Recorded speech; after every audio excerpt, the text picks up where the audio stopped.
and gentlemen, thank you very much for joining us this edition of Leak Project. We have returning guest Anthony Carr from AnthonyCarrPsychic.com, the world's most documented psychic. We had him on here a few weeks ago, and one of the predictions that he made live during the podcast, well, it was out in Astoria, Oregon, close to a drawbridge out there, and I got information about 2 weeks after we did that presentation from an anonymous source showing documents that there is a multi-million-dollar, multi-year project in that same area that has a natural gas pipeline out there, and they just shut it down with no reason as to why, no explanation. They just said, we're shutting it down, we're sorry, that's it. And I don't know what they know that we don't. Also, I need to bring up that a prediction that Mr. Carr made before Mount St. Helens erupted the first time back in, I think, 1980. And he made a prediction again in 2012 that Mount St. Helens is going to erupt again, and it's going to be worse than it was the first time. Now, another thing interesting is when we had the presentation last time, we talked about Astoria, Oregon as well, how Mr. Carr saw possibly a plane crash close to that bridge and flames. And what I didn't bring up on the last podcast was I had a friend that actually passed away from a plane accident that he got in out there, and it was a small Cessna. It was just a private plane. That was very interesting. He might have picked up something there. Mr. Carr is acclaimed psychic to the stars, being called the most documented psychic in the world because of all his predictions that have come to fruition, such as the events of 9/11, India's Taj Mahal-ocaust, the attack on Paris, bin Laden and Ghadafis' death, and many more documented predictions. Now, he's also received repeated accolades from the Toronto Star for his astonishing predictions, and tonight we're going to discuss the top 11 predictions for 2016 and beyond. It was just going to be 10, but I had to throw one more out there that I just figured it has to be on everybody's minds right now. And you talked about this many years ago, Anthony, about Hillary Clinton is going to be the next president, and she's going to be much more of an iron fist than Thatcher was. How are you doing? Thanks a lot for joining us. Well, my pleasure, Rex. And I'm once again very happy to be here. I enjoyed our podcast from last time. And what were we talking about during our last podcast? Was it the world predictions, or was it the Houdini mystery code unraveled? What was the show last time we did? Well, we talked a lot about... Okay. Nanny. Go ahead. Well, remember last time we talked a lot about the possibility of our DNA being altered from, an extraterrestrial species, possibly the Anunnaki. Right. And then you made that prediction live on the air, which was incredible. So, one of the things that you've written predictions down now for years, and you've got just so many of them. I picked through some of the gems in your Stargazer updates here, and I wanted to just bring up the first one with the Hillary Clinton scenario. Now, when you came up with that prediction, it was quite a long time ago. What was it like, the vision that you had? Well, I had envisioned, and remember, these visions do not come with any soundtracks for me. My grandmother was clairaudio. This is the one I think I mentioned before. She missed the Titanic by 4 hours. Uh-huh. And she never saw visions in that she was not a clairvoyant, but she was clairaudio. She could hear the universe talking to her, and in a sense, or internalize it, or the sensation of feeling it, the vibrations transformed into words in her psyche. And the universe, of course, takes pictures of everything. It also records all the sounds. So some people are clairvoyant, that is clear seeing, and others are, pardon me, I just washed my mouth, I can't do a thing with it. But they're clairvoyant, that is clear seeing, as pictures in their mind's eye. Clairaudio, they hear things, hear voices, hear sounds. Others are clairsentient, you get that, as you know, the expression, the gut feeling. When it came to Hillary Clinton, I saw her standing on the podium with both fingers up in the victory sign. This was, 10, 12 years ago, long before she announced that she was going to run for the presidency the first time. So I had to make out my yearly predictions for my book, Stargazer, Predictions and Prophecies. And so I said I have a strong feeling or strong vision of if I have to interpret the picture correctly in my mind's eye. And quite often, other people could probably interpret my visions better than I can, because as I've said, I have no soundtrack that goes with it, and no subtitles, as in the old silent movies. So even I have to guess at what the universe delivers to me, because a lot of people believe psychics and the like can manipulate the universe, make things happen as though we are imbued or endowed with a power, unlike most other people. But it's not true. We are nothing more than vehicles, much like your computer, your radio. And when it's fine-tuned just correctly, these images and visions and sounds will come through. Quite often, if you or anyone else is looking at the screen in my mind's eye, which is controlled by the third eye, or the pineal gland, which is between your two eyes, your two eyebrows, and slightly above it, which is why we look upward when we're trying to analyze a picture. We're looking heavenwardly. And again, I saw her with her fingers up in victory, and I thought to myself, well, I got a feeling. Oh, and then there was the word president, or presidential race, and the word GOP. And by the way, not to digress too much, what does GOP mean? The Grand Old Party. Grand Old Party. That's what it sounds. That's what it stands for. Yep. Grand Old Party. God. Oh, Cracker Barrel. I know, right? Anyway, so I saw the word president and GOP, so I took a wild guess and at my own vision and said, I think she'll be ultimately she'll be the first woman president of the United States. Well, of course, years later, she came perilously close. There's still a very good chance, and I can't renege on my predictions.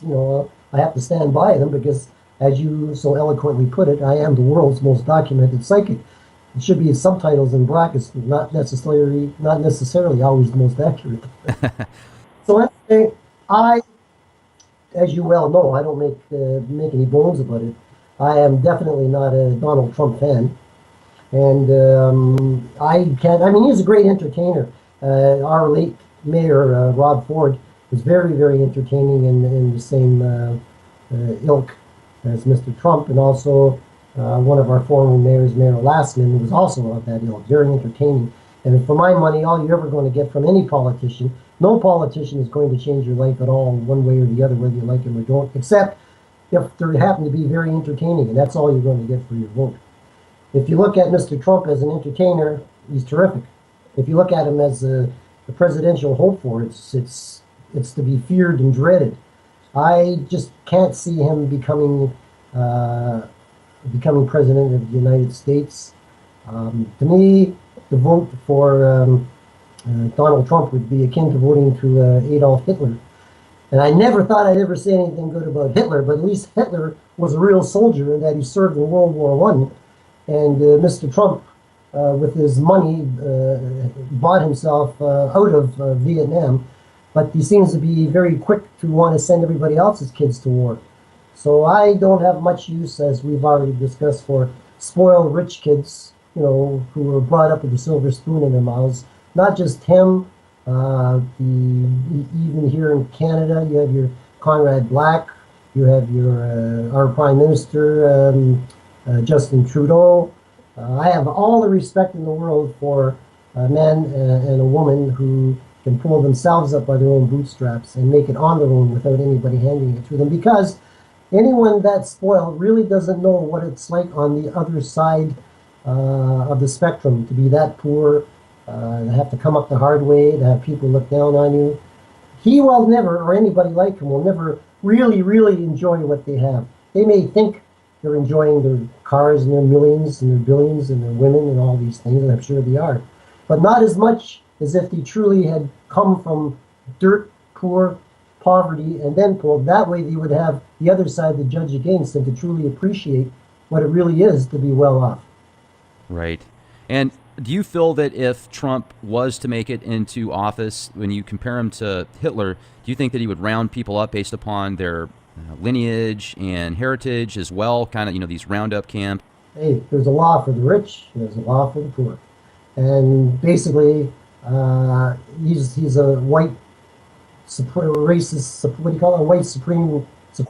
And that said, for all his blow and his bluster, if it came right down to it, and he actually did become president, I think, being a blowhard, that he would just back down on a lot of the things that he's promised to do. I don't think he really has the guts to go out in the street and get into what I would call a fist fight in that sense. Gung ho and what's that line from Macbeth? Let the devil take the hindsight, Right. But as one of his quote-unquote friends said on W5, which is a CBC national television show here in Canada, he says, fight? He wants to send young boys into war to fight? He says, I've known him all his life. He's never even been in a fist fight. He wouldn't even know how to throw a punch.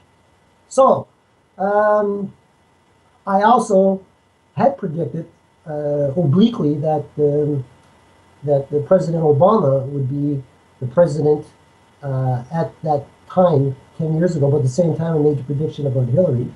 I said he would be removed from the dark place thrice, once, twice, thrice, to become president of the United States. Well, I had no idea who he was, or it was just something that came to my mind's eye. And it turns out, apparently his father was from Africa, and then they moved to, where was it, Hawaii, and and then he ended up through the generations here in the United States. And that's about as close as I came there, without knowing his name per se. Okay. Anyway, I have to stand by what I wrote about Hillary then. I could be totally, and I don't have any bias one way or the other for or against her, as I have with Mr. Trump. But it could be that because she came so close there during the last presidential race, that could have been it. But this may be the time for her now. Well, I got a $100 bill that she's actually going to be the next president, just because she's the one playing by the rule book so well of the usurpist, elitist aristocrats that seem to be so influential within the world. Now, and I've also noticed in a lot of your predictions for 2016, they are pretty dire. And I wanted to get into this one that you bring up. Let's not forget, you'll notice in all of my predictions in my annual books, it's always predictions, stargazer predictions and prophecies for the year whichever year, 216 and beyond. Right. It's certainly not going to limit myself to 12 calendar months of the Julian calendar by our standards, when the universe itself, there's no such thing as time at all. Time does not, in fact, forget the word time. Things come into existence, they wear out, and they disappear and become other forms. The energy dissipates. Forget sequential time as we have created so that we don't bump into each other on the street. And remember, before, his name escapes me, who invented daylight savings time, what was his name? Flat, to start with an F? Or did he, was Fleming the one who accidentally discovered penicillin? Standish? Wasn't he the one who started the different time zones? I am not sure. British meridian time, which passes through Greenwich and all that. Before that, I mean, every town, every burg, even in America, if they're 50 miles apart, their noon wasn't the same as the noon as the other town, only 50 or 100 miles away, you see. So was it Alexander Fleming? Fleming. One of the things that we didn't talk about was the prediction that you made on these, euthanasia, these centers around the globe. I think, let me read this prediction that you made here. This is pretty astonishing. Establishment of euthanasia centers as the mass of infirmed humanity becomes overwhelming. That's right. Where I got that idea from? I remember vividly seeing the movie Soylent Green. Mm-hmm. With Charlton Heston, and I remember thinking to myself, it will come to pass that these centers were the aged, the infirm, genetically misshapen people, suffering greatly, no longer wishing to be on this plane of existence. Well, walk into one of these places, be given a meal, a drink, and some kind of hemlock, as it were, like Socrates, and just drift away. Hopefully without becoming food and fodder for the rest of the population, as it was in Soylent Green. Soylent Green's people. Now, that's right. Now in Canada, we had the first official, I think anywhere in the world, here in Toronto, sanctioned doctor-assisted suicide, I guess barely a month ago as we speak. So it's already beginning. And I think they're already doing that in Sweden and Holland and those Scandinavian countries. So you're going to see more and more of this pop up as the population, the baby boomers, including myself, begin to age more and more, and to the point where we're already overpopulated on this planet as it is. We're crammed onto a planet which is really only comfortably capable of sustaining 3.5 billion. And here we are, what, 9 billion? Well, we're over 7 billion people, and one of the things that I found interesting was I looked up the other day how much water, 444 gallons of water to produce 1 pound of beef. And with over 7 billion people, and with as many people liking Big Macs and as much beef as they're eating, you bring up a good point. Are there too many people on the planet right now? Well, with the way that we're keeping balance, I would say it's debatable. So you bring up a good point there. You really do. And now we know that the Earth is covered by water, what, 3/4, 7/8? About that, yeah. Mm-hmm. Of the land that's left, well, you've got the Antarctic, you've got the North Pole, you've got great deserts. But how much irrigational land, cultivating land that you can cultivate and live on, so on, is really left? And all the peoples will always gravitate to where all the action is. Always, the immigrants come to the major cities. They don't want to stay out in rural America or rural Canada. What used to be the case in the old days, when they came here, they were allowed to till their own land, cultivate their own land, build their own home, and if they kept it for 4 or 5 years, the land, 2 or 3 acres, would belong to them. That was the deal that the government made with immigrants. It doesn't seem to work that way anymore. So unless people start going far afield and start new towns and villages to spring up, we're hitting on a collision course with disaster. Absolutely. There's too many people, and everybody's crowding into all the major cities, and there just isn't the room and the trade for all of this, and the foodstuffs, and everything's polluted. Lake Ontario here, the Great Lakes systems, they're trying to clean them up, but I can remember as a child fishing right out of Lake Ontario and taking a trout home and cleaning it and frying it up with butter, and smelt fishing right out of the Toronto, from the Toronto Islands where I lived as a kid. And in fact, not only can't you do it anymore, I don't believe there are any smelts left anywhere in the Great Lakes systems. I'm probably wrong. There must be some somewhere, but you wouldn't dare eat them because lakes are too polluted. I think I mentioned to you before, if God were a star traveler, or in this case, if God was a star traveler, with meaning it's very possible, it's highly improbable. So if God was a star traveler, the only thing that would save us from being consumed as food would be the pollutants we've taken into our systems over the eons. They would have to have a stamp and imprimatur that it would smack right on our butts saying unfit for alien consumption. Now, you also have a prophecy, Anthony, where you talk about a cashless society, and you talk about a tattoo on people's forehead. I was wondering if you could describe that vision with us. Well, when you get to be my age, and you'll find a lot of probably your parents as well, you have this annoying habit of complaining about the price of everything, annoying habit to everybody else. Because I go to a movie, it's $10, $11, even with the discount for seniors. And when I was a kid, I was thinking, son, when I was your age, this movie here was 35 cents. I could go to the movies with 50 cents and buy popcorn and a drink and still come out with change. And we're getting to the point where we're going to need a wheelbarrow full of money, just as they did in post-World War Germany. You needed a wheelbarrow full of Deutschmarks just to buy a loaf of bread. I mean, a coffee is $2, $3. What do you call it?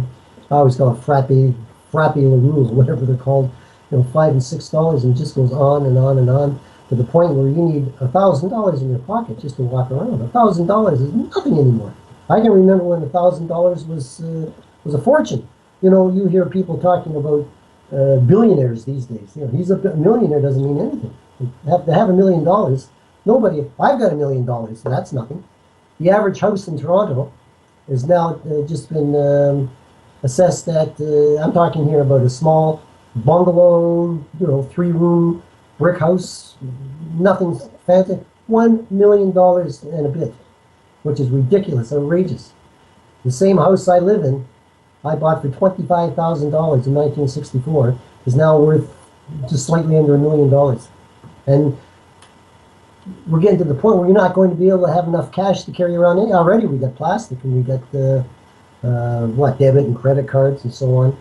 And I believe, as it says in the book of Revelation, that the number 666, and you've heard this many times, and I've said this for the last 50 years, would be some giant computer of sorts which would keep a record of all the transactions of all the peoples in the world, and quote, and he who is without the mark of the beast shall perish.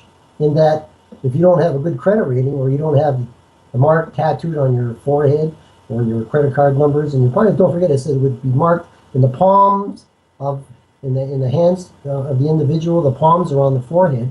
Well, in a sense, when you hand your credit card out to somebody, it's in your palm. This may go a step further, and they may actually start putting chips in human beings. So you just flash in front of something, and there you are, your credit rating and everything else. So, in light of the apocryphal books, which were not included in the regular Bible because they didn't really make any sense at the time. In light of modern day science and electronics, it begins now to make perfectly good sense, as do the theories that God possibly was a star traveler and so on, with the glowing suits and so on and so forth. So we're going to have to come up with some other form of currency, whether it's bottle caps or belly button lint. You see a lot of these commercials on television with these jewelers that say, bring me your old gold, I give you brand new money, Oh boy, they smart, let me tell you. So definitely we are going that way. But let me tell you, if I had known I was going to live as long as I've lived, I would have taken better care of myself, and I would have bought gold. Because forget what gold is worth. Gold is worth $1,500 an ounce. Gold is worth, doesn't matter what it's worth in dollars, because dollars will cease to exist. Remember the motto? Gold is gold. You can always take it and trade it for something, whatever it is. Right. Well, have you ever heard the saying, you can't eat gold? Well, that's the other end of the spectrum. I always find it amazing that governments treat farmers abominably. I mean, they're taking away their lands. They don't give them any tax breaks. I mean, it just goes on and on. And I've always said to myself, what would we do without the farmers? What would we do without the land? And you can't eat fish all the time, and especially since even the oceans are becoming polluted now. Oh, yeah. I mean, Fukushima has devastated many parts of the Pacific, and it's not getting much better in the Gulf either with all the core exit and the disasters out there. However, I need to add to that because I've got a friend that reached out to us here at the Leak Project a few weeks ago, and he actually works deep sea. He'll go out for 28 days at a time in the Gulf, and he sent me pictures today close to oil, close to drills out there, and the water is crystal clear. I mean, you can see down 40, 50 feet, this aqua blue. It's beautiful. It doesn't look anything like the water next to Corpus Christi by any means. That's true if you go out far enough and deep enough. But at some point, even that could be threatened if we keep going the way we're going. And that's why every so often you have the Earth flipping its slids, or flipping its polarities. The up is down and down is up, and you have the oceans and the mountains changing places every 25 or 30,000 years, i.e. Atlantis. We now know that the North Pole, the Arctic, and the Antarctic, they've done drilling down there looking for oil, and they pulled up petrified tropical vegetation over 40 or 400 million years old. So it begs the question, what happened? era that we now are experiencing. Hmm. And the pole shifts could have possibly been caused. What do you think caused the pole shifts, Anthony? Well, there's a very, very interesting book I read years ago called Worlds in Collision, and it's by Emanuel Velikovsky. And he was 19, late 1940s, 1950s cosmologist. And one of his main theories was that Jupiter, the red spot on Jupiter, was once the occupying space of spot of Venus. Now, you know, in Greek mythology, it says Venus sprang from the head of Jupiter full grown. And if you read the accounts of what was going on in the world back in the biblical days, especially the 10 plagues of Egypt, they referred to Venus as the Beelzebub, Satan. What happened was, according to Velikovsky, it came so close to the Earth that it caused the Earth to shudder, hesitate in its orbit, and reverse its polarities, causing the oceans and the mountains to change places. The only reason Egypt was spared was because of the pivotal point of where it's situated, in that the oceans kind of flowed away from it and settled in the deep crevices of canyons and so on, and other mountain ranges. And there are whole valleys and mountains on the ocean floors, as high as mountain ranges, as high as we have the Rockies. And there's no doubt that I think every so often, when the Earth gets too polluted or too corrupted, I think nature does a cleansing process, and this is what happens. We came pretty close to it there with the Ice Age. What's that, 25 or 30,000 years ago? And when the glaciers when they retreated, they left the Great Lakes and all those 10,000 lakes in Minnesota and so on. So all that what was it, the year 2000? What did he refer to it as? Worrying about computers breaking up. Mm-hmm. Yep. What was that? Remember that? The acronym for that? The Y2K? Y2K, that was it. Not only that, I'm dyslexic on top of it. But anyway, I mean, that's the least of your problems if we're to be confronted by something like that again. And I think we are. So probably over the next 100 years, the safest place to be is probably up on that space station, where they could just hang out until everything settles down again and return. And there's a very good possibility that if a proxy war goes overboard, that the entire globe could be, a domino effect, multiple countries going after each other. And one of the prophecies you make is flee to the mountaintops, the darkest caves, the bowels of the earth. World War III is upon us. The Mideast will ignite like a Roman candle. This current skirmish is aught but a prelude to global conflagration. Yes. Thank you. Now talk to us about this prophecy. This is spooky. Well, again, I thought this possibly I thought this possibly was going to refer to Gaddafi Duck, Muammar Gaddafi, when he set fire to the oil fields in was it Saudi? There was the Emirates, the oil Emirates. Remember when they had the war, and he set all the Saddam Hussein in Iraq. Yeah, uh-huh. He set, remember, hundreds of them aflame. A bunch of them, yeah. Yeah, and just before that, I had made that prediction. And as the years go by, it seems to me it was just, as I've mentioned there, just like throwing a pebble in a mill pond. The ripple effect will just keep reaching out and out and out until it engulfs the whole world. You've got all of these so-called Arab terrorists. I just call them snakes with arms and legs. Not real terrorists to me. Eventually, you've got sleepers. You've got moles. They're all over here in Canada. They're in the United States, and on command, they'll rise out of their rat holes and cause as much grief and destruction as they possibly can. And if you think about the adage that if the human race does not benefit to learn from its mistakes of the past, then we are destined to repeat them.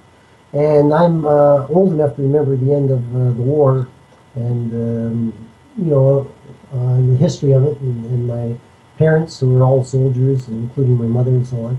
And they were terrified of the Nazis and the spies, the Germans and the Japanese and the Italians, who were hiding in the United States, in Canada, and they had to be rooted out and rounded up and put in concentration camps, including my father, who spent 2 years in a concentration camp until Mussolini was assassinated, and Italy returned to the Allies, and he was set free, and then he joined the Navy. He went from bad guy to hero in the whole 6 years of the war. So that's what we're looking at here, and it's just going to get worse and worse and worse until somebody pushes the button, another 9/11 or something of that, and then it's just going to quit. Then you got to gain too many people. Have you been to Europe, Rex? I have not. Well, I went traveling with Sylvester Stallone's mother, who was a brilliant astrologer, I should add, and she hit on this thing called rumpology, which was just a big joke. It was reading the bums of people as they give off electrical perturbations. And we traveled all over. We went to New York and L.A. and Germany and Israel and Paris and what do you call it? Moscow, and it brought to my attention how small Europe really is. You stand in, if you're in Berlin, if you're in Israel, any of those eastern countries where they're fighting the Hebrew people, like you walk 5 feet and you're in another country. And I used to wonder why Europeans could speak 4 or 5 languages. Well, now I know. There's no room. All you have to do is, what is it? The left bank and the right bank and the Arabs fighting the Jews and Jews fighting. It all comes down to, again, too many people, not enough room, not enough arable land. And like if you throw a bunch of rats in a cage, overcrowded, they'll start cutting each other's throat in order to give themselves some breathing space. And this is what happens with the human race. And we'll certainly explode, absolutely, unless nature eradicates 2/3 of the human population and start all over again. It just, forget politics, forget the religion, forget all that. It comes right down to survival of the fittest or the smartest and the luckiest. Are you going to stay in the city where you're at when that happens? At my age, I'll tell you the truth. I mean, nobody's in a big hurry to die, but I wouldn't want to be a young person just starting out and have to try to survive World War III and what's coming up after it and during it. I firmly believe that these, as you know, I'm not a religious person in the traditional sense. That kind of belief in God to me is just like believing in Santa Claus. When my mother told me when I was of a certain age, when she told me that Santa Claus didn't exist, well, for me, that kind of God didn't exist either, There I was, she broke my heart at the tender age of 32. She didn't tell you until Santa Claus was 30. You mean Santa Claus ain't real? I knew what side my bread was buttered on. I said, what? There's no Santa, So, our Western culture believes in that kind of personal God in the sense of, he's making a list, he's checking it twice, he's going to find out who's naughty and nice. Santa God is coming to town. Two are interchangeable. So, but, I think back in certain passages of Genesis, and, Cain slew Abel. Was it Abel slew Cain? Cain slew Abel. And ran into hiding, and God says, I see you. Come out, Abel. Did Cain slew Abel? Cain, right? Come out, Cain. No, I don't want to. Well, you think of these computers that the military, they can put a smart bomb right into a mouse hole somewhere in a little adobe hut way out in the middle of the Sahara Desert and put it. If we can do that now with our modern technology, how much more would these gods be advanced that they can see everything that goes on from a distance from wherever they are, in that sense that they have to be extraterrestrials who are far, far advanced than we are and can do incredible things, including possibly raising the dead through cloning, and we're just experimenting with DNA and stem cell research and all that now.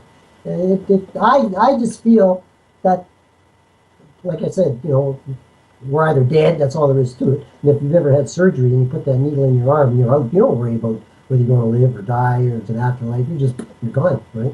Mm-hmm. The possibility, of course, is that the electrical spark that leaves the body at death retracts into its original shape like a little spark, as when you throw a log on a fire, and it contains in that little spark everything you've ever done, your memories, all of your loved ones, your pictures, all of that, noises, sounds, and returns to the universe in much the same as your computer has memory banks. And I think we discussed this last time. Just because someone has a stroke or they've had brain damage through an accident of some kind, that information is not lost. It's there. It's just irretrievable at the moment.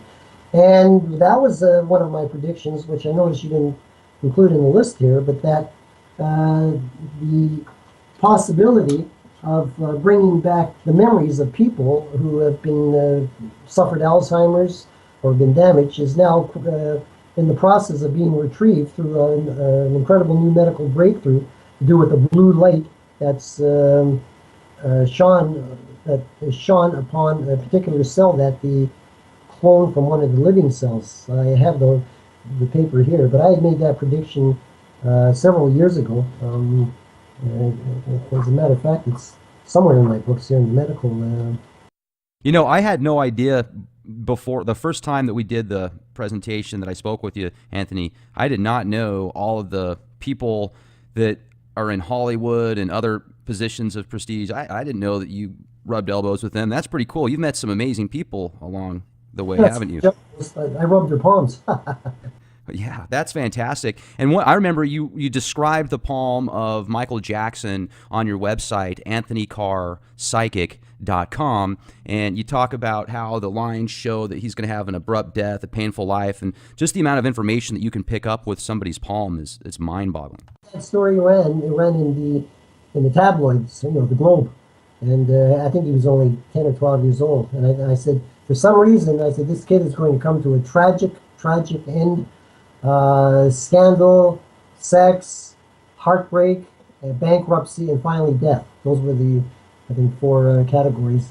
That was 1984. I never did forget that. And as recently as I ran in the National Enquirer about, I think, 6 months before his final illness, so to speak. Do you read the left palm or the right? Both. Left palm is your inherited traits, the things you were born with from your past lifetimes, things that you bring with you into this existence.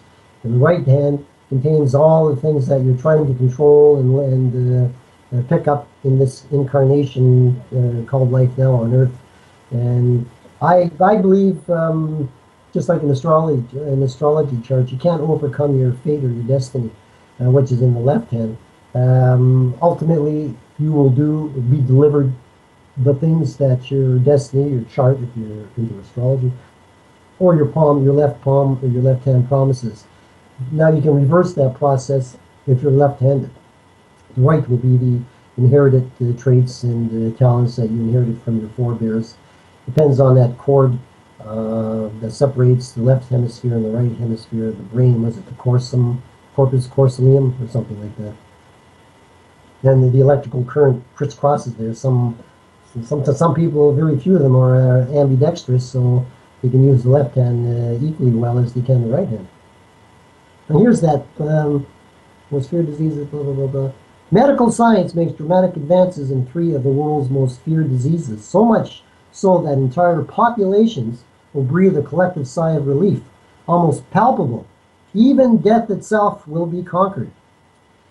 Familiar protein enzymes will herald a major breakthrough in the treatment of Parkinson's disease and other like diseases. Organic in nature, something in them adheres to and breaks down the elements which trigger deterioration of the brain that causes these debilitating physical aspects, trembling hands, etc. This treatment will stop them in their tracks. The same treatment will be applied to sufferers of Alzheimer's with equally remarkable results. And this article came out, let's see, it came out, and as we speak here, anyway, it was in one of your American papers, and, here it is. Could memories, now this is March 19th, right? And I've been making that prediction I read to you 20, 30 years ago. Could memories lost to Alzheimer's be recovered? Scientists had assumed for a long time that the disease destroys how those memories are encoded and makes them disappear forever. But what if they weren't actually gone, just inaccessible? A new paper published Wednesday by the Massachusetts Institute of Technology's Nobel Prize-winning Susumu Tanagawa, Japanese of course, provides the first strong evidence of this possibility and raises the hope of future treatments that could reverse some of the ravages of the disease. The important point is, this is proof of concept, he says. That is to say that even if a memory seems to be gone, it is still there. It's just a matter of retrieving it. So, it has something to do with they tested this thing on mice.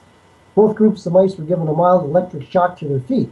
First group appeared to remember the trauma of the incident by showing fear when placed back in the box where they had been given the shock. The Alzheimer's mice, they injected them with Alzheimer's cells or something, on the other hand, seemed to quickly forget what happened and did not have a negative reaction to the box. But the reaction changed dramatically when the scientists stimulated tagged cells in their brains in the hippocampus. That is the part of the brain that encodes short-term memories with a special blue light. When they were put back in the box following the procedure, their memories of the shock appeared to have returned and they displayed the same fear as their healthy counterparts. So, Tanawanga says, and his colleagues wrote that the treatment appears to have boosted neurons to regrow small buds called dendritic spines that form connections with other cells. These revelations have shattered a 20-year paradigm of how we are thinking about the disease. Memories were just doing the technique used in the study. Optical stimulation of brain cells, or optogenetics, involves the insertion of a gene into parts of the brain to make them sensitive to the blue light and then stimulating them with the light. So the potential to rescue long-term memory loss in dementia is exciting. So I made that prediction years and years ago, and here they are substantiating what I've long believed, that the electrical neurons, the energy, the soul, that electrical spark that leaves the body at death, is that which is immortal. That is, there's no male, there's no female, because genitalia is only for the purpose of procreation. That little spark is what we call the immortal soul, and that cannot be destroyed. Now, whether it returns to this little speck of dust called Earth in another form, metempsychosis, transmigration, in that the soul can pass at death into not just another human, but another form altogether, an animal, a vegetable, possibly onto other galaxies and dimensions and so on. But all of that is never destroyed. So we're either dead, these extraterrestrials, these gods, can raise us from the dead, from the graves, just by taking a little bit of the DNA, much like Jurassic Park, and raising you up. And it says in the Genesis, you will know your friends and your loved ones as you did when you were asleep. So, talk about Humphrey Bogart's movie, The Big Sleep. So it could be thousands of years, yet just the dust contains everything about you that is you. So it's not a replica of you. You're not a walking zombie. You will be you again. That's the second possibility. And then this electrical spark, which is part and parcel of the physical body and the universe, will be reunited as one. Now that could explain the trying to entome these bodies so much and preserve them, so the more DNA they would have to replicate that being. And also, I don't know if you've heard this, but Madonna doesn't want anybody getting access to any type of her DNA, whether it be a hair sample or anything. And I know that she's very metaphysical. She does study hermetics and the occult a lot. You can tell by the videos that she does, and that's fine. That's her path. Maybe that's why, because she doesn't want someone to get access to her hair and make up a voodoo doll or something and sabotage her astrally or something like that.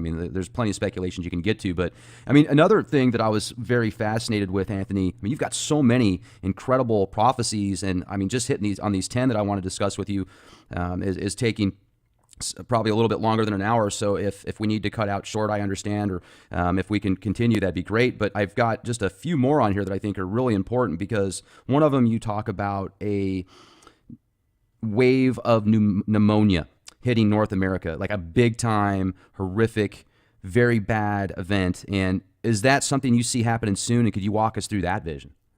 Well, funny you should mention, I was at a doctor's office today, and I had said that a form of pneumonia will resurface, which will kill off hundreds, if not millions, of people, especially the older people and the very young.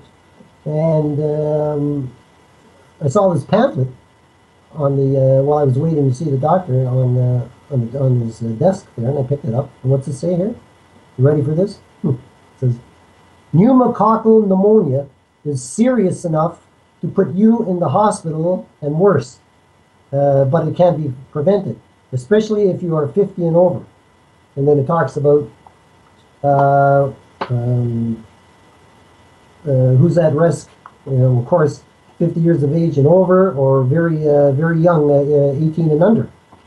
And it's called any of these infections. It says here, what is pneumococcal disease? It is any infection caused by the bacteria Streptococcus pneumoniae,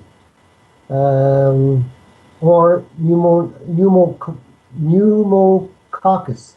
The most severe manifestations: pneumonia, lung infection; bacteremic pneumonia, lung infection with bacteria in the bloodstream; sepsis, bacteria in bloodstream; meningitis, inflammation around the brain. And a very good doctor friend of mine's wife was stricken with that just last year, and she just pulled through by the skin of her teeth.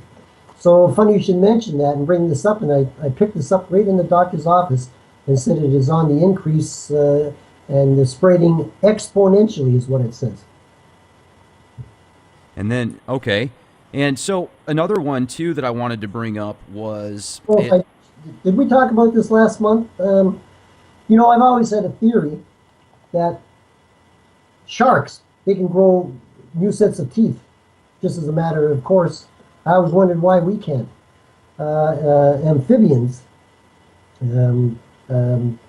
frogs, guppies, not guppies, they don't have legs, but frogs, anyway, you cut off a frog's leg, it'll grow back. I believe there's a gene inside us that is very dormant, and all it needs is to be unlocked.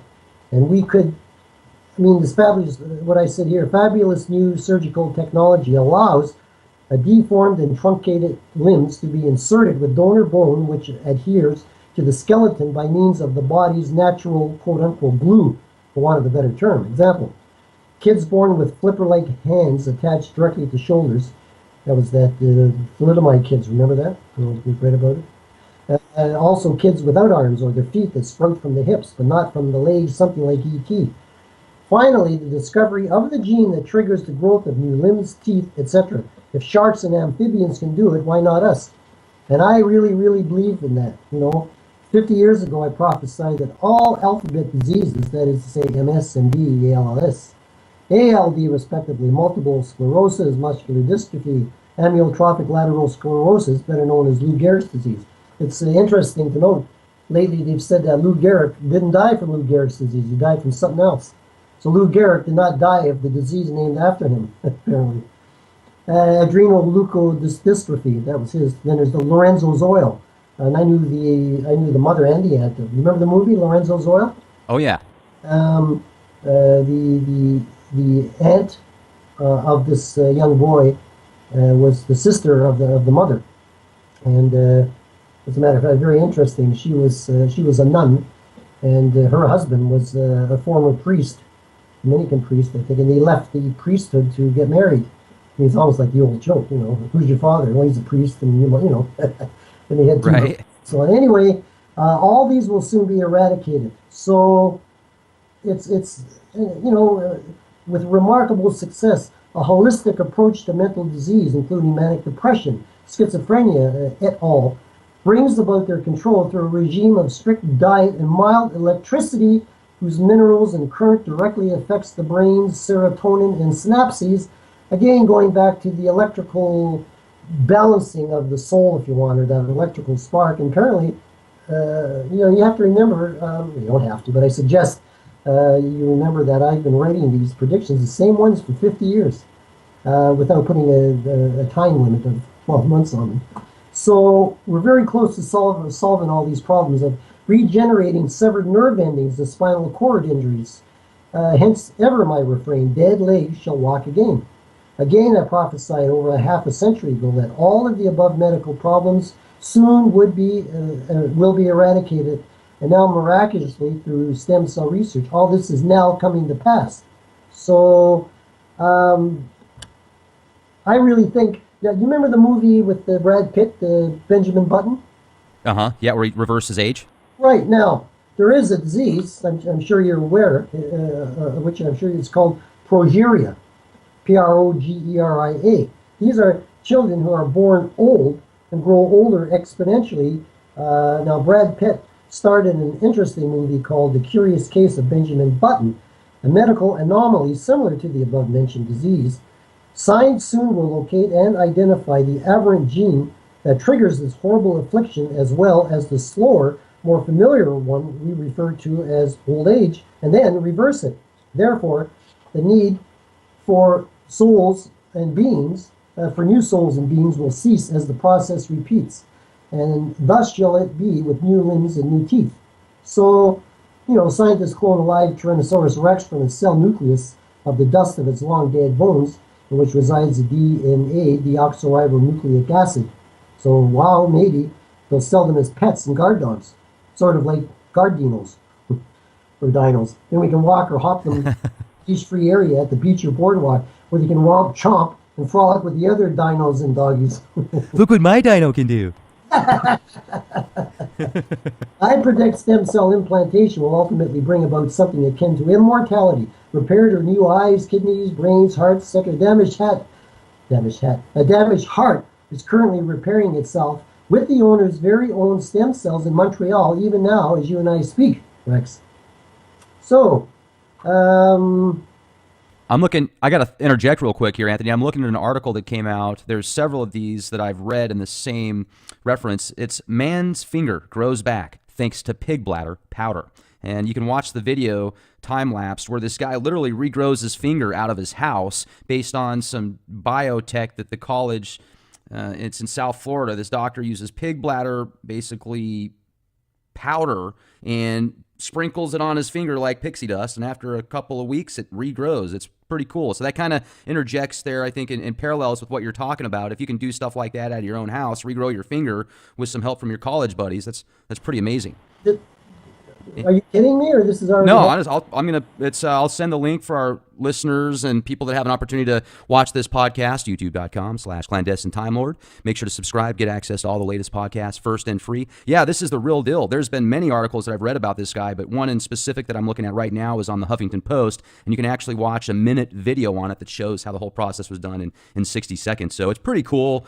And the technologies that we have the opportunity to be a part of now is amazing. If you look at some of the nanotech, I know that they're using very small like nanotech chips that will piggyback off of certain bacterias now, and that bacteria will go to a certain part of the body, and then the nano chip releases whatever it's going to be used for, and it's pretty incredible what they're going to be able to do in the future. So certainly I like your parallels that you bring with the Bible and some of the prophecies that were talked about back then. People look at it more spiritually, I guess you could say, or religiously, that have got that dogmatic background. And when I say dogmatic, all I mean by that is certain principles and rules and regulations that you live by. Now, what you're referring to, though, makes a lot more practical sense, in my opinion, because when you talk about some of the parallels of what we're doing now and the reference points in the Old Testament, bringing people back from what it was like when they're in that dream state, that sounds to me like reincarnation, taking the DNA and making another body, like the film that Arnold Schwarzenegger was in, The Sixth Day, where they basically plug and play bodies. And it's very interesting to bring up these possibilities, and that's fascinating. Now, the next thing I was going to ask you about here is you talk about the big players in this World War III scenario, the large red stars, Yugoslavia and the Balkans about to explode, Australia, New Zealand thrust onto the world stage with warships and missiles, a Russian politician assassinated. I just wanted to throw that all in the same, paragraph there. Yeah, so talk to us about that. I mean, give us some visions and options, what you think that means. Is that all a part of the World War III scenario? It is. That particular vibe, the picture has been with me for a long time. I can't seem to rid myself of it. It just seems sort of in between New Zealand, Australia. There's a gathering or a theater of what do you call them? Aircraft carriers and ships and battleships and again ICBMs, missiles. There's something there that everybody wants around in between New Zealand and Australia, and they're fighting over it, or they're gearing up. Almost, whether it comes quite right down to it at that point, I'm not certain. But it's, you know, the story about somebody blinked during the Cuba crisis with Kennedy and Russia when they were setting up missiles bases in Cuba. Missile bases in Cuba. Are you talking about the missile Cuba crisis back in the day? Right. It feels something akin to that. And there's a standoff, and it can go either way. It doesn't happen. Someone or something backs down right at the last minute. It doesn't go the whole 9 yards, and then they'll back off, or everybody backs away from it. This picture I've had in my mind's eye for many years. It's getting larger and larger. With my predictions and my visions, it's akin to looking through the wrong end of a pair of binoculars. It's either very small and far away, and as it draws closer, it draws nigh, it begins to look larger and looms a lot closer, as though I turned around and discovered I was looking through the wrong end of the binoculars. So this here seems to be getting closer and closer. What it is exactly, I'm not sure. Also, as we speak, you and I get the what's that, Mariana Trench? Which word? The Mariana Trench is supposed to be the deepest part of the ocean. That I believe what's the name? The director of the Titanic went down there last year. It was 4 or 5 miles. He went down to one of those deep sea bubbles. Oh, very cool. Sorry? Oh, I said very cool. I hadn't heard about that.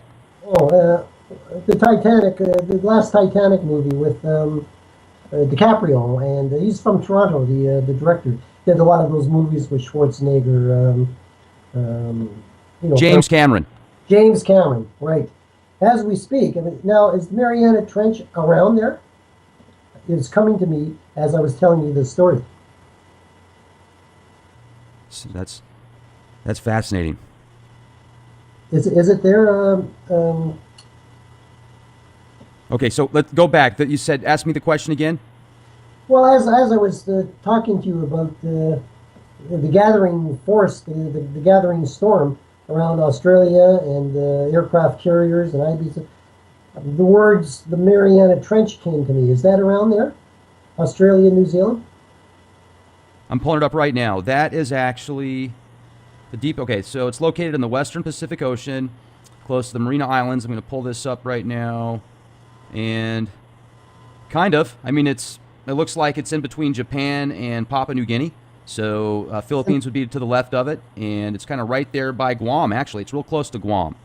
So it's in the general ballpark. Yeah, it is, because Australia's south of there. Uh-huh. Yeah, so for some reason,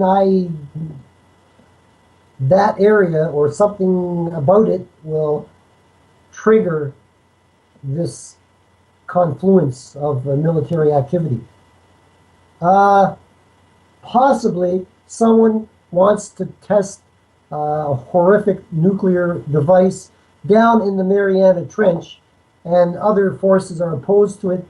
They think, this is coming to me, that it may trigger a chain reaction of all the fault lines in the world. How's that? That just came to me as you told me that. Oh, that sounds like some fresh doom right there, triggering all fault lines. Wonderful. Yeah. Do you think that...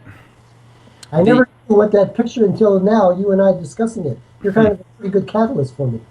Yeah, fascinating. Fascinating.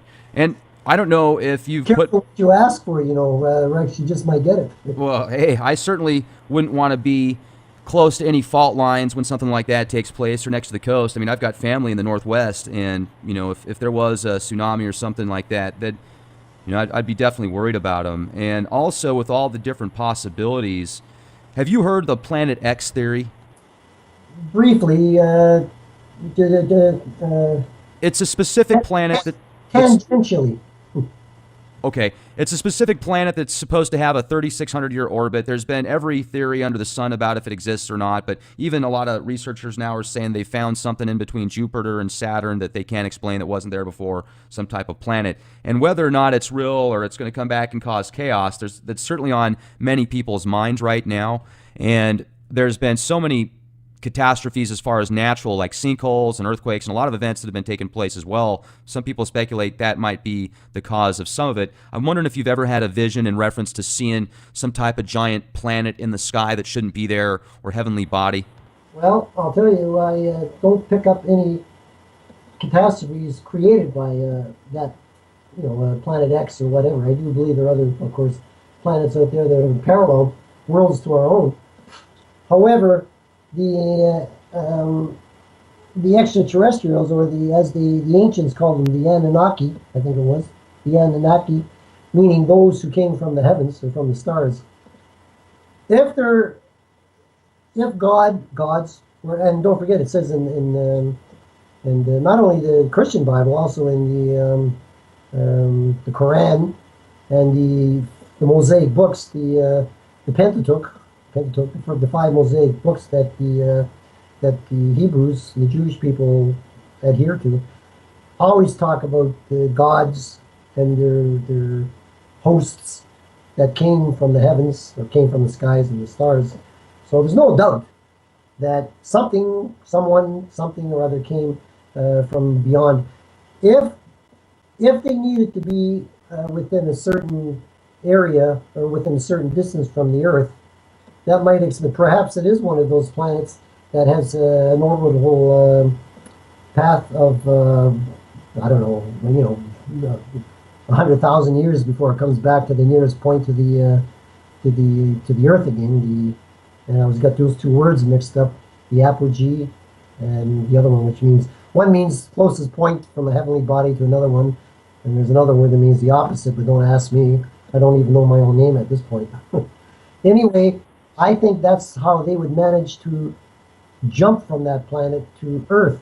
It's interesting to note that the 18th Psalm in the book of Psalms, which talks and describes perfectly, to me, about a UFO, again, was God a star traveler, which talks about a UFO rising from Mount Sinai. And do you have it there in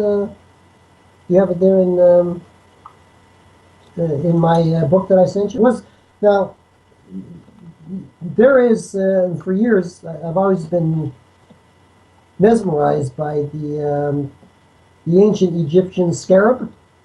Oh yeah, yep. You flip it upside down. Okay, I am. I'm looking at it right now. Yes. I accidentally took a coffee table book, and it talks about the scarab beetle, which is a dung beetle, goes around eating poop, basically.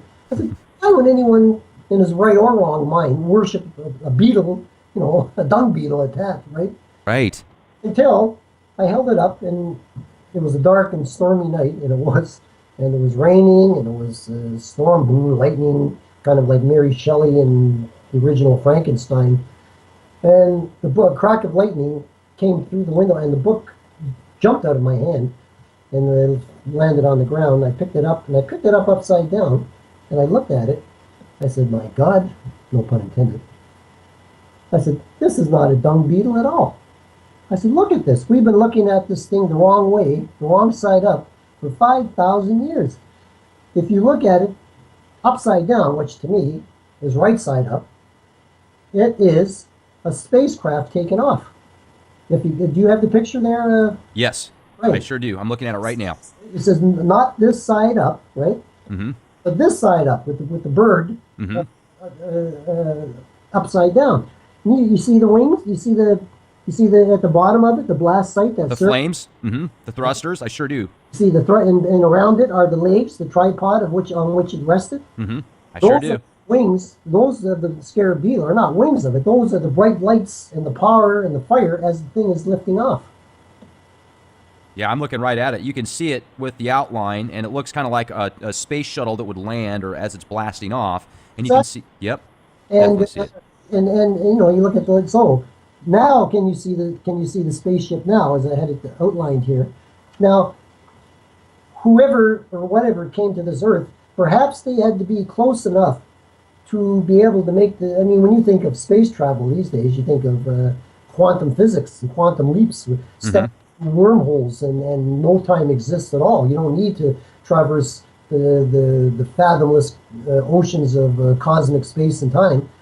If you think of the fan, one of those slow-moving overhead fans, like in Casablanca, Humphrey Bogart, those slow-moving blades. If you think of one dimension to another, if you're on that sympathetic vibration level, you could actually just step through those blades, through the spaces of the blades as they roll, and into another dimension. So you would think they would be able to do that. Maybe they weren't that far advanced at that time. They needed a spacecraft like this, like a rocket ship or the shuttle, which would explain why a planet like Planet X would have to be at a certain proximity from the Earth for them to make the journey.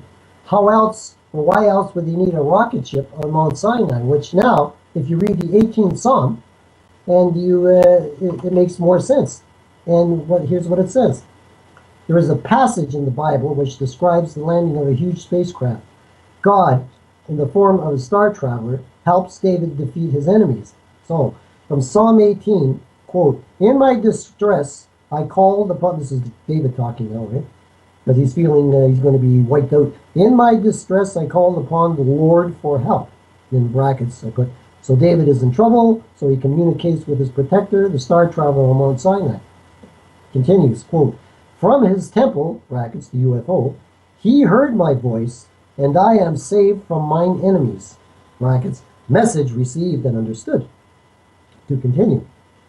"Then the earth reeled and rocked," just like Chuck Berry's song, "reeling and rocking." Anyway, "then the earth reeled and rocked. The foundations also of the mountains trembled and quaked because he was angry." So in brackets I got, "the powerful engines of the spacecraft caused earth-like reverberations throughout the immediate area." To continue. "Then smoke went up from his nostrils," that is to say emissions from the rocket exhausts, "and devouring fire from his mouth.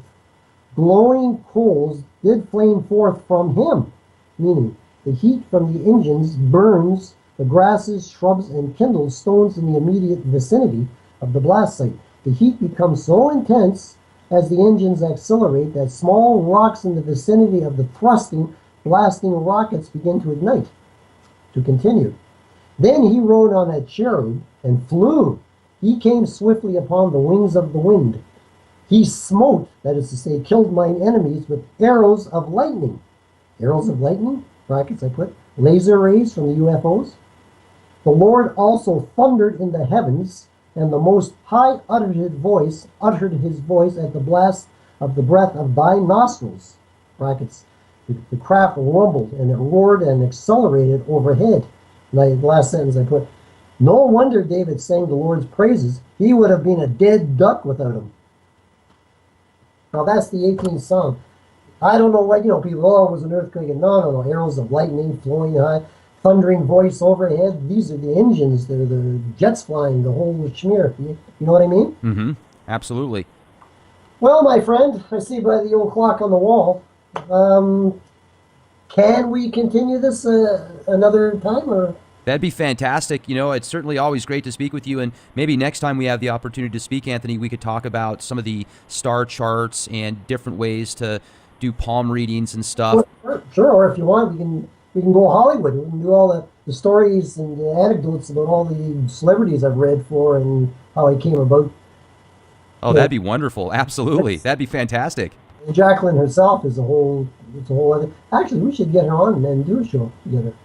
Oh, that'd be just an absolute pleasure. And anything that we can do to help, please let us know. And let me ask you this. You've met like Howard Stern. You've met Roseanne Barr. you've Yeah. met Sylvester Stallone and his family, and all these pictures that I've seen you in with them, it seems like they're just so happy to be around you, like you guys have known each other forever. Well, it's the Italian blood. What can I say? Santina, give me I'll cut you cojones off. That's Is awesome. this a family-oriented show, or can we use a little profanity once in a while? I mean, hey, if you want to throw a couple words out there, I mean, that's okay. Coast to coast. I mean, if you say "damn," it's like going back to Gone with the Wind. Yeah, they're a little stricter. Frankly, my dear, I don't give a damn. Well, you know what you would have said these days, right?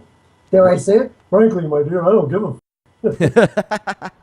Yes, indeed. It's a little bit of a different genre we live in today. Well, why don't we plan on that? I'll get a hold of Jacqueline. She's 94, but she's still game, and maybe we can set up something for the next show. That'd be fantastic.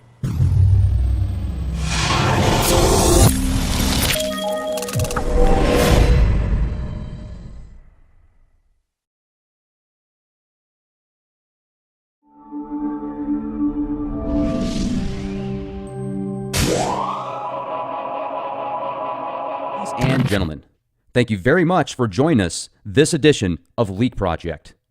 We have returning guest Anthony Carr from AnthonyCarrPsychic.com, the world's most documented psychic. We had him on here a few weeks ago, and one of the predictions that he made live during the podcast, well, it was out in Astoria, Oregon, close to a drawbridge out there.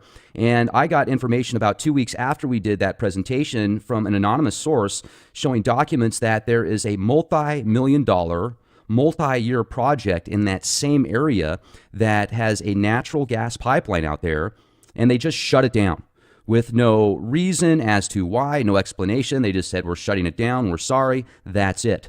And I don't know what they know that we don't. Also, I need to bring up that a prediction that Mr. Carr made before Mount St. Helens erupted the first time back in, I think, 1980. And he made a prediction again in 2012 that Mount St. Helens is going to erupt again, and it's going to be worse than it was the first time. Now, another thing interesting is when we had the presentation last time, we talked about Astoria, Oregon as well, how Mr. Carr saw possibly a plane crash close to that bridge and flames. And what I didn't bring up on the last podcast was I had a friend that actually passed away from a plane accident that he got in out there, and it was a small Cessna. It was just a private plane. That was very interesting. He might have picked up something there. Mr. Carr is acclaimed psychic to the stars, being called the most documented psychic in the world because of all his predictions that have come to fruition, such as the events of 9/11, India's Taj Mahal-ocaust, the attack on Paris, bin Laden and Ghadafis' death, and many more documented predictions. Now, he's also received repeated accolades from the Toronto Star for his astonishing predictions, and tonight we're going to discuss the top 11 predictions for 2016 and beyond. It was just going to be 10, but I had to throw one more out there that I just figured it has to be on everybody's minds right now. And you talked about this many years ago, Anthony, about Hillary Clinton is going to be the next president, and she's going to be much more of an iron fist than Thatcher was. How are you doing? Thanks a lot for joining us. Well, my pleasure, Rex. And I'm once again very happy to be here. I enjoyed our podcast from last time.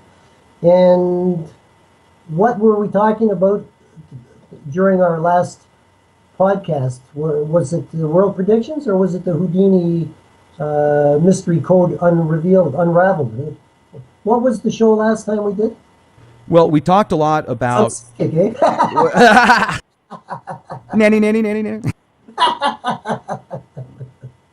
Go ahead. Well, I mean, remember last time we talked a lot about the possibility of our DNA being altered from, an extraterrestrial species, possibly the Anunnaki. Right. And then you made that prediction live on the air, which was incredible. So, one of the things that you've written predictions down now for years, and you've got just so many of them. I picked through some of the gems in your Stargazer updates here, and I wanted to just bring up the first one with the Hillary Clinton scenario. Now, when you came up with that prediction, I mean, it was quite a long time ago. What was it like, the vision that you had? Well, I had envisioned, and remember, these visions do not come with any soundtracks for me. My grandmother was clairaudible. This is the one I I think I mentioned before she missed the Titanic by 4 hours, Uh-huh. and she never saw visions that in that she was not a clairvoyant, but she was clairaudient. She could hear the universe talking to her, and in a sense, or internalize it, or the sensation of feeling it, the vibrations transformed into words in her psyche. And the universe, of course, takes pictures of everything. It also records all the sounds. So some people are clairvoyant, that is clear seeing, and others are, pardon me, I just washed my mouth, I can't do a thing with it. But the clairvoyant, that is clear seeing, as pictures in their mind's eye. Clairaudio, they hear things, hear voices, hear sounds. Others are clairsentient, you get that, as you know, the expression, the gut feeling. When it came to Hillary Clinton, I saw her standing on the podium with both fingers up in the victory sign. This was, 10, 12 years ago, long before she announced that she was going to run for the presidency the first time. So I had to make out my yearly predictions for my book, Stargazer Predictions and Prophecies. And so I said I have a strong feeling or strong vision of if I have to interpret the picture correctly in my mind's eye. And quite often, other people could probably interpret my visions better than I can, because as I've said, I have no soundtrack that goes with it and no subtitles, as in the old silent movies. So even I have to guess at what the universe delivers to me, because a lot of people believe psychics and the like can manipulate the universe, make things happen as though we are imbued or endowed with a power, unlike most other people, but it's not true. We are nothing more than vehicles, much like your computer, your radio, and when it's fine-tuned just correctly, these images and visions and sounds will come through. Quite often, if you or anyone else is looking at the screen in my mind's eye, which is controlled by the third eye or the pineal gland, which is between your two eyes, your two eyebrows, and slightly above it, which is why we look upward when we're trying to analyze a picture. We're looking heavenwardly. And again, I saw her with her fingers up in victory, and I thought to myself, well, I got a feeling. Oh, and then there was the word president, the presidential race, and the word GOP. And by the way, not to digress too much, what does GOP mean? The Grand Old Party. Grand Old Party. That's what it sounds. That's what Yeah. it stands for. Yep. Grand Old Party. God, how Cracker Barrel. I know, right? Anyway, so I saw the word president and GOP, so I took a wild guess and at my own vision and said I think she'll be ultimately she'll be the first woman president of the United States. Well, of course, years later she came perilously close.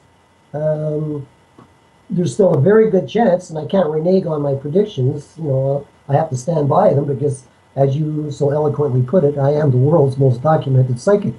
It should be subtitles in brackets, not necessarily always the most accurate. So anyway, as you well know, I don't make any bones about it.